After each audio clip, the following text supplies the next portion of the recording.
Cooking pork chops with Jan Charles. I am Jan Charles, and you're seeing some of my kiddos. This one's Ricky, and this one's Boone. I am a mom, and I'm a cook, and started cooking professionally, well, semi-professionally, about, 3 years ago? Started doing YouTube, and ended up with a local show here in Tennessee, and I spent the summer with Food Network. So now we're going with Barbecue Superstars, and what we're going to do today is we're going start to finish. We're going to cook for you all the way I cook for these guys all the time. Let me show you how I do it, because I don't do fussy food. My friend Adam would be laughing over that. We don't do fussy food, but we keep it pretty real. So you ready to go? You gonna be my sous chef today? Yep. Okay, Boone loves to cook. Actually, all of my kids love to cook. And I make a pretty darn good egg. That's right. Well, he does. Let me tell you, he can. All right, so you know what we're doing today? We're gonna make pork chops. She's got a pork loin here. Can you tell? Can you tell I've had him in the kitchen? All right, so my preference would be if I had, this is a pork loin. This is the whole thing. My preference would be if I had the bones on it, but you know, you go with what's practical and what makes sense. And I tell you what's awesome about pork loins is a lot of times you can find them for $1.99 a pound, and then you can cut it down yourself, and that's what we're gonna do here, and I'm gonna show you how, okay? All right, so let me get my knife. Actually, when you buy them, they're almost always gonna be cryovac like this, so you need to get them open. You know what knife I need? I'm going to take a smaller one. Here, let's come in here and take this one. Okay. And we're going to get this open. And when you buy stuff in a cryovac package, you're going to have schmudge in it, you know, and you want to get rid of the schmudge. Hey, Boone, can you hand me a baking sheet? Okay. Give me a baking sheet under the stove? There you go. So we're going to pull this puppy out. Okay, buddy. Let's see. Watch me drop it. That would be glamorous. Okay. So, going straight to the baking sheet. Yes! I just got home and nobody's allowed to get in here of my donuts. One of the things that people have a hard time with pork is that it's very dry, especially if you have these lean pieces. And once we get this cut open, you'll see what I'm talking about. There's not much marbling to speak of in a pork loin.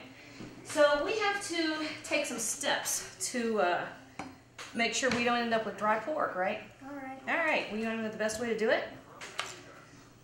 Do you know what that is? Brine or something? That's a brine, yeah, awesome. Brine, at its most basic, is salt water, right? And in the Appalachians, a lot of cooks would use just a saltwater solution and brine chicken before they fried it, or they brine pork. All right, so we've got this big piece here. I actually want to go from this end. Other thing I like about pork loin is that there's no waste. You know, you use the entire thing. And Sort of like the Indians do. Indians use the whole thing. use the whole animal? Yeah. Yeah? That's a pretty good idea. I'm trying to avoid my cross-contamination. All right, so do we want nice, big, fat, thick pork chops? No. No? Yeah? Oh. Okay. All right. Now, when you go to the store and you buy pork loin chops, this is all somebody has done, and then they're going to charge you twice for it. So do it yourself and keep the extra money, right? So let's go, what do you say about that fat? Is that good? Yeah. Okay. Now, we were talking about a brine, and what happens when you make a brine is that the salt water opens up the cells in there, right? And the salt actually gets into each of the cells in the meat, and as it goes in there, it actually can take other flavors with it, okay? So when we make our brine, you can do just salt water, and that's better than doing nothing, but I like to add some other stuff. So what we did over here is we've got some rosemary, and we have garlic, and I put some red pepper flakes. Yes, you have a question? Can I cut this piece? You want to cut it? Yeah. Okay, have you washed your hands? Oh. Go wash your hands, and I'll save one for you to cut. Nice job there, bud. So I'm going to cut 6. I'll tell you the other thing that is a little bit tricky if you're using a whole loin. All right, you see this, when you buy a tenderloin piece, this part has been trimmed off and you have all very white lean meat. This, however, is left on when you're doing a whole loin. What happens is, a lot of times, if you're not using a brine or if you're not real careful, by the time the darker piece is cooked, this is very dried out, right? So the brine is like insulation. Need a towel? Yeah. All right, we'll get you a towel. There you go. All right, so you want a couple? Awesome. We'll come over here. Okay. I'll let you be the boss. Now remember what we've talked about with knives. Keep it still with this hand. Keep it good. That's a pretty fat pork chop. Let your knife do the work. Good, good, good. Let me help hold it. Sort of. You know what we've done? Muscle and force. Muscle and force, that's right. If you work with your kids in the kitchen and teach them how to do stuff correctly, let me help you. That's a piece of fat. Teach them how to do stuff correctly, they end up much safer. You know, most of my kids, and you know, here's the thing, there is no age. It's not like show a kid to use a knife when they're 9 years old. I have a couple kids that could have used a butcher knife when they were 6, and I have a couple that probably shouldn't have them when they're 20. But you know, it depends on the kid. And you know your child, all right? So we're gonna stop here and brine off this much, right? So we do both have to wash our hands. All right, so this guy, look at that. We've got that much. This is gonna get wrapped up, and that's gonna be probably 48 other meals because it's huge. So let's come over here and wash hands, and I'm gonna grab the pot for the brine. Got my soap? Hit me. All right, that's a lot of soap. All right, Bladen, I'm gonna hand you something in just a second, and can you get this covered up for me? All right, here we go. You're gonna take this guy. I have more than one child. Thanks, buddy. Okay. Now, you can let pork brine for several hours. Just make sure that your brine, what I did was I put half a cup of kosher salt, about a cup of sugar. You can use brown sugar, you can use white sugar, you can use honey, a couple cloves of garlic.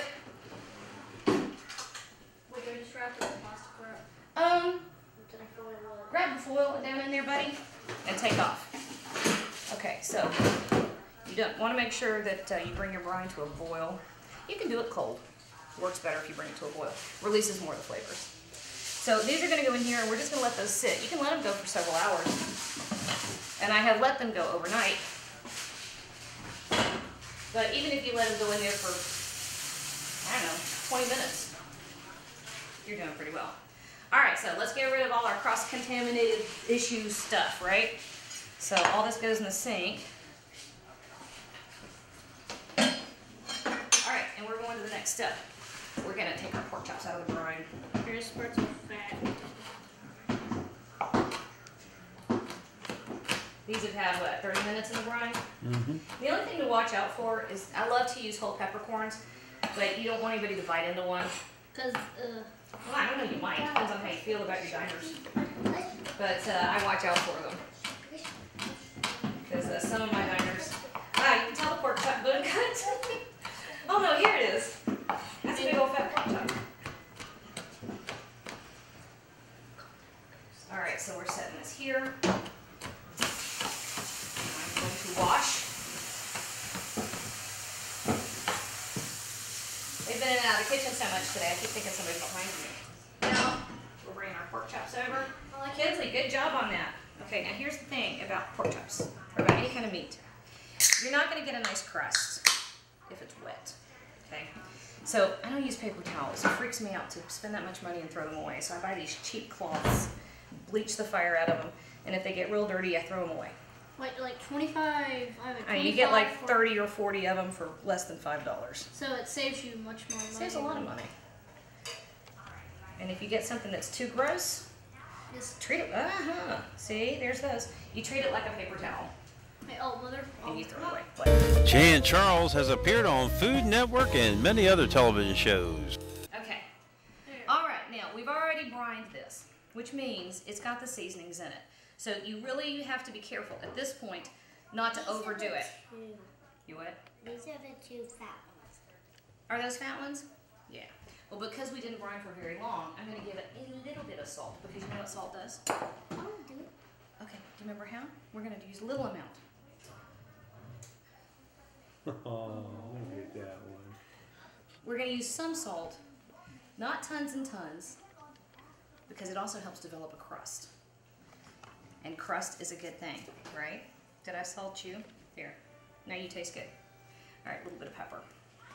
And we have peppercorns in the brine, so it should taste nice and seasoned all the way through. But cracked pepper or black pepper, it's got a different flavor when it's been cracked than when it's whole. Our garlic oil. There we go. Oh, hell yeah. The other thing you don't want to do, you don't want to crowd your pan. You know why? Because then it will cook properly. You won't get brown. They won't get burnt? Huh? They won't get burnt? It won't get brown, it'll steam instead.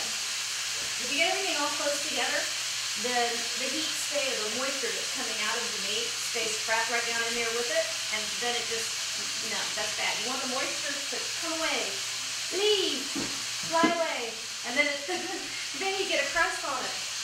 All right, Bladen, I need this plate right here, which I got for myself. Thank you very much.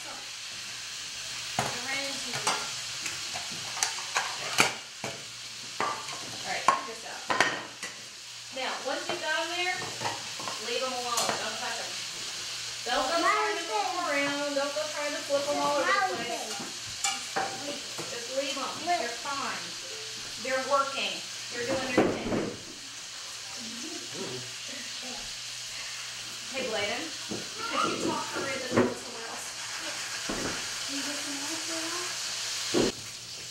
Here we go. Smell them from here. Here's something that your food, you need to listen to your food, right? So your food will tell you, if you go to try to turn over a piece of chicken or a piece of pork or whatever, and it's stuck to the bottom of the pan, it's not ready to go. Leave it alone. It's not time. But I can tell that these are okay. There we go. So you're doing is cooking it all, browning it, then putting it in the oven. No, I'm actually going to cook these all the way through on the stove top. But I'm going to do them in batches because we're going to smother them. We're going to make a sauce. Okay? We're going to do it with chicken broth and with the buttermilk and a little bit of butter. So, oh, that's perfect.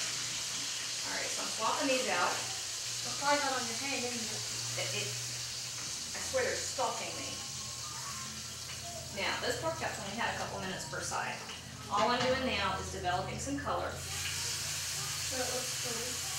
So it looks pretty. But with us, it doesn't matter. I don't care if it looks pretty. I just want the slab of meat looks cooked really well. A slab of meat. Are you in front of the camera? Oh, yeah. No. You doing better this time? Yeah.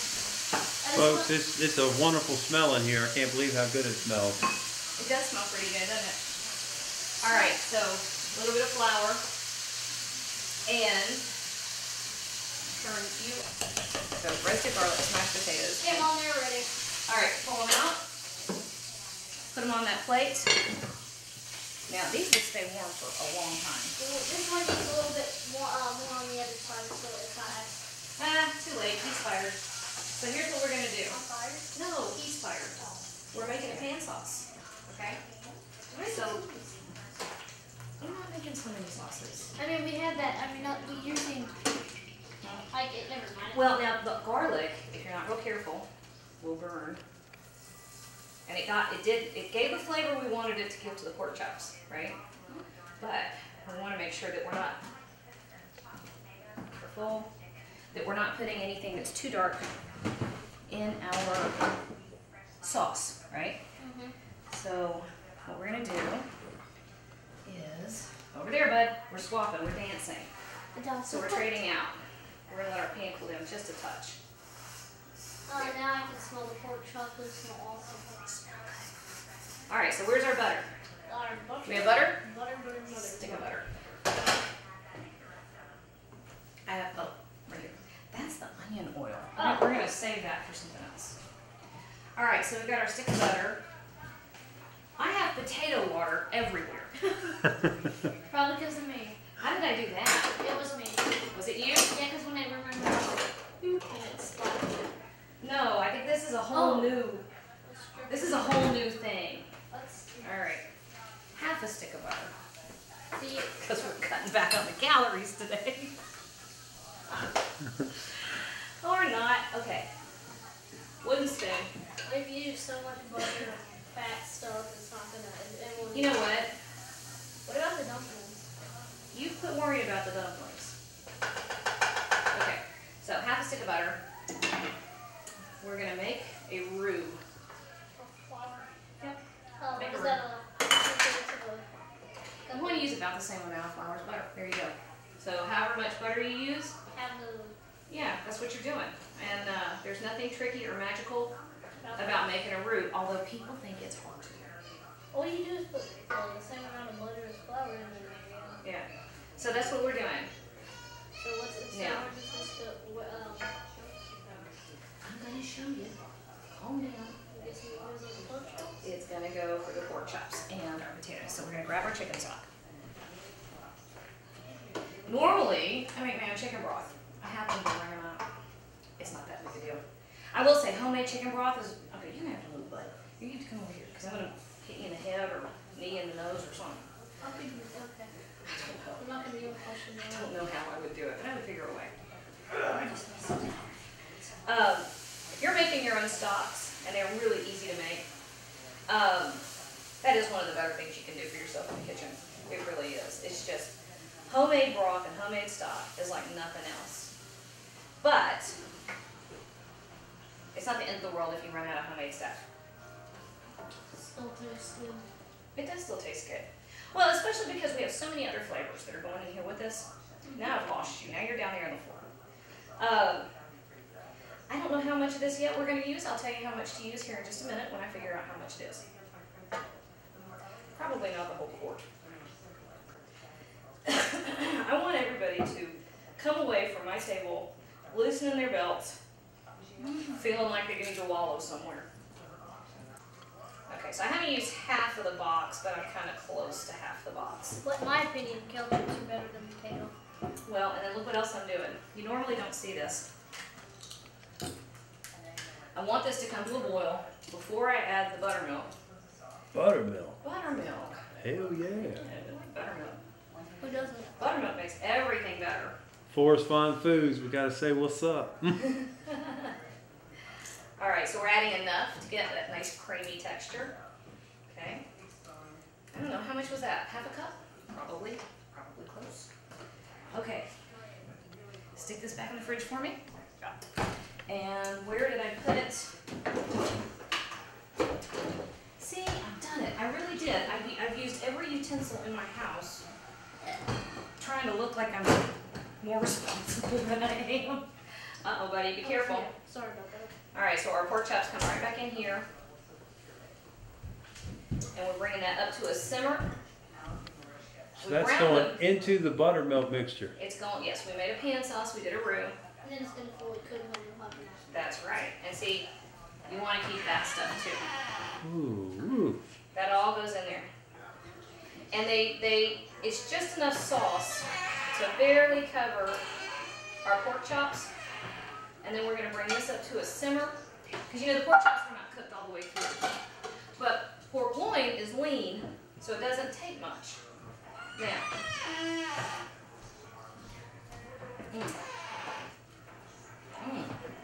fascinated on these Brussels sprouts. Okay, we want a little pepper. Oh, you can taste the roasted garlic. You can taste the black pepper from the brine. All right, so we're ready to get everything together. Did I not tell you to put that in the fridge? No, I gave you the buttermilk. Okay. Looking all fancy, aren't you? I know, this is, well, yeah, actually, I'm real fancy. Liquid, making a kind of a gravy for it. Yeah, I mean, you're gonna have gravy if you're gonna have Potatoes. potatoes. Okay, this is cool enough. I'm gonna move that, and then we're gonna pull out one of those dumplings. Oh my god. All right. You really should have got some whipped cream and ice cream, put it I on. love how he says whipped cream. You whoop it. You're gonna whoop that. Whoop it. Whoop it. Oh, all right, wait a minute, Daryl. All right, we're almost done because I don't ever eat this good food while it's hot. But I do want Daryl to taste this. Watch me drip. All right. I just got an extremely hot Oh plate. my god. Tell me that ain't good food. That's the worst food I've ever You eat a plate of that, you're gonna have to lay down. That's all right. You overfeed the children, they all get soporific and they take a nap. That's a Okay. So that is. That's me. That's all we got. That's how we do it at my house. We do almost everything is homemade. Almost everything is from scratch, but we don't go crazy about it. We use very simple, inexpensive ingredients, but we treat each one of them with as much respect as possible, so that you get the most absolutely amazing, deep, rich flavors out of everything. And then you make your kids do the dishes, and you're good to go. Jay and Charles making pork chops. What a wonderful time. Tune in next time as Jay and Charles will be cooking something else. Jay and Charles, she sure knows how to put it together, and she can help you learn how to make cheap meals and good taste.